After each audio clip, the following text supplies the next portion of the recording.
Kelly Mo, I just watched the CNN documentary about Glenn Campbell. It's called Glenn Campbell, I'll Be Me. And it's about his journey after finding out that he was diagnosed with Alzheimer's.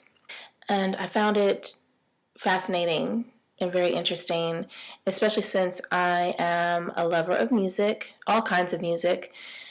And I was a fan of Glenn Campbell's music when I was a little girl. I love me some Wichita Lineman. That song always touches me and actually makes me kind of sad. So hearing that he was diagnosed with Alzheimer's made me sad too.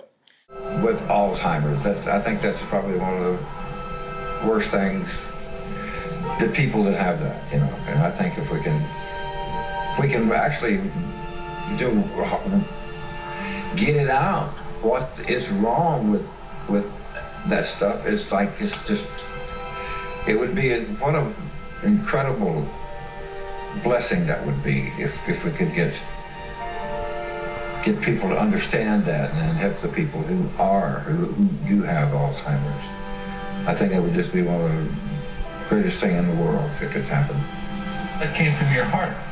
That was you saying, talking about it. No. Do you ever get the blues? Yeah, I do. Yeah, I was just really touched and moved by the documentary. If you haven't seen it, try and check it out.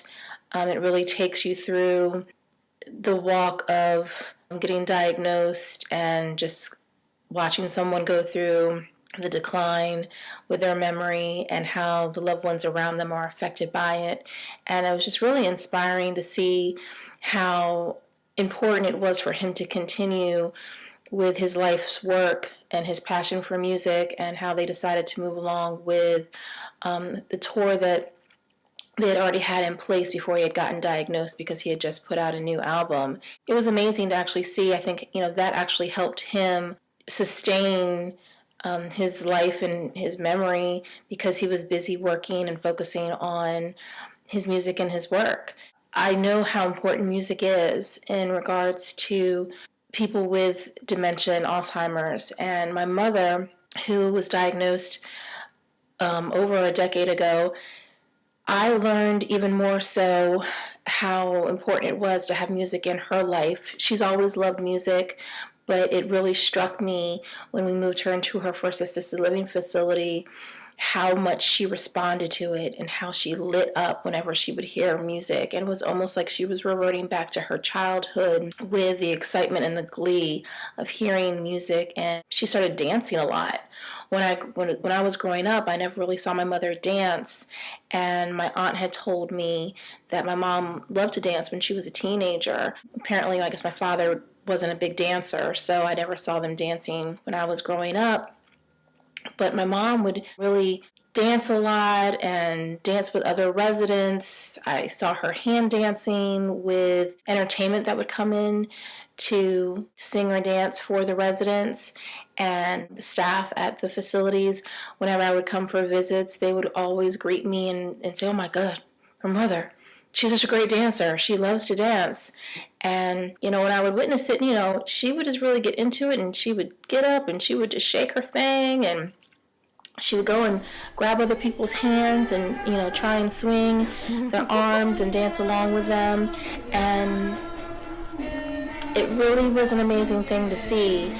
And knowing that here we are in a situation of crisis and sadness, knowing that Alzheimer's is affecting her, and in a way of, having a downcline of her memory, that it actually lifted her up with so much joy with music. It's something that has really touched me. And unfortunately, a few years ago, my mother was having problems once again with her balance. She wasn't walking well, and we ended up having to put her in a wheelchair. And so she's been in a wheelchair for almost 2.5 years now. And because of that, obviously, she was no longer dancing. And unfortunately as well, music is not something that she really responds to in the same way that she used to. I've still tried to make sure when I go on visits with her to sing her some songs, whether it's something like, Amazing Grace or You Are My Sunshine, or just kind of sing along with music that may be piped into the unit in the overhead system to see if she would light up or respond to them.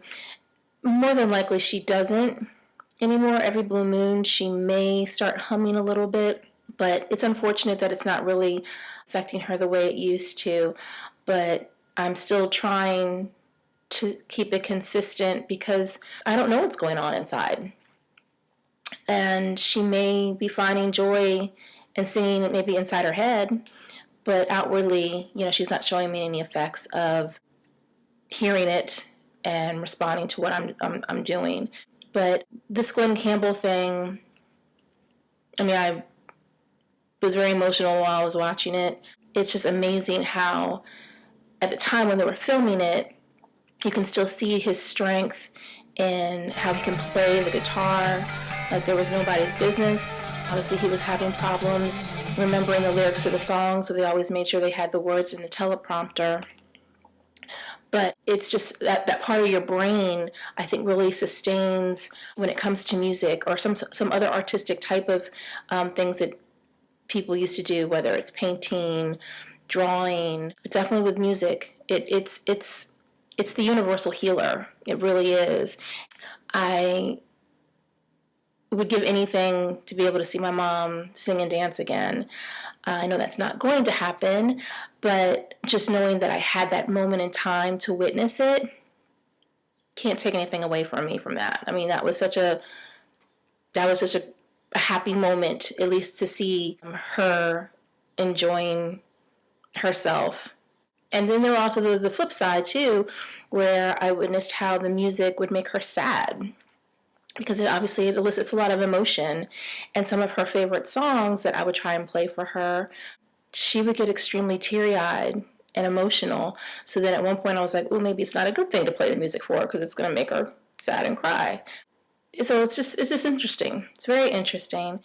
Yeah, I just wanted to do this video today, especially since after seeing the Glenn Campbell piece. I'm hoping that you're playing music for your loved one, you're dancing with your loved one if it's possible, and that it's bringing you some joy as well, and some comfort knowing that it's bringing them happiness. I hope that you guys are well, and I hope you find some good music to take to your loved one. I used to make CDs for my mom and just compile stuff from different eras, because I played music for my mom from, when she was a child, from her childhood, from her teenage years, but even more current contemporary music I played for her that she ended up enjoying that I didn't think that she would enjoy. I just encourage you to break out the vinyl records or put together a playlist and play it for them often and see how they respond to it. And even if they don't respond to it outwardly, I'm having every faith and confidence that inwardly it's keeping them happy and makes them feel some kind of emotion and brings them some kind of joy. Go get your music together, and I will talk with you at another time. All right, take care.